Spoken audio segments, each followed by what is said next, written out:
All right, we will see you then. Thank you, Brad.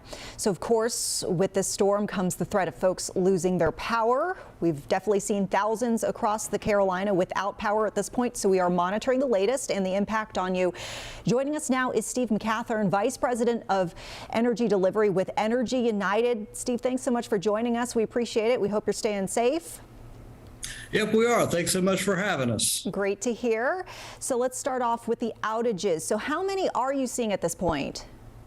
Right now, we're down to 71 people out. We've got about 5 outage events that we're working. We've been very fortunate all day long. As outages have come in, we've been able to immediately get somebody on those outages. Of course, we spent a lot of time preparing this past week. We brought crews in from Alabama and Arkansas just to make sure that we had enough.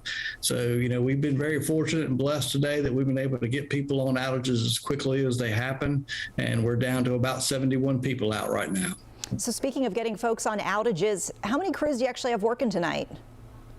So right now we still have about 10 crews working, but we have many more on standby still. We still have all the crews that we brought in additional to help us.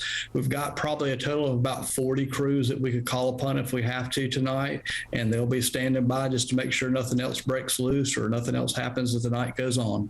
Yeah, I was going to ask, how does ice make your job harder? And I know we're talking about the possibility of some refreezing going on. I mean, is that something that you anticipate would make your job harder, keeping the power on?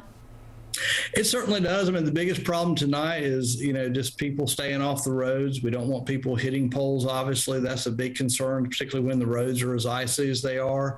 And, you can sometimes see trees snap back up as the ice goes off, and that can cause us problems as well. So you do have problems like that even after the ice storm is over.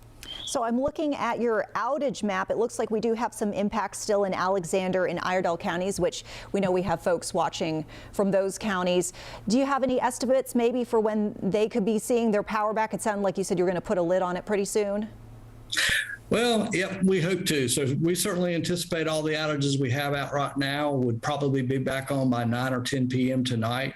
We do have, I know, one outage in southern Iredell County where we're working on a couple of broke poles, but we do have, I think, 3 or 4 crews down there working on that, so they should have that back on here shortly as well. Well, fabulous. Thanks so much, Steve. We appreciate the updates, and we're so thankful for what your crews are doing to get everyone their power back. We know it's a lot of work, so thank you. Yep. Well, certainly thank you for the opportunity to talk to you. All right, take care.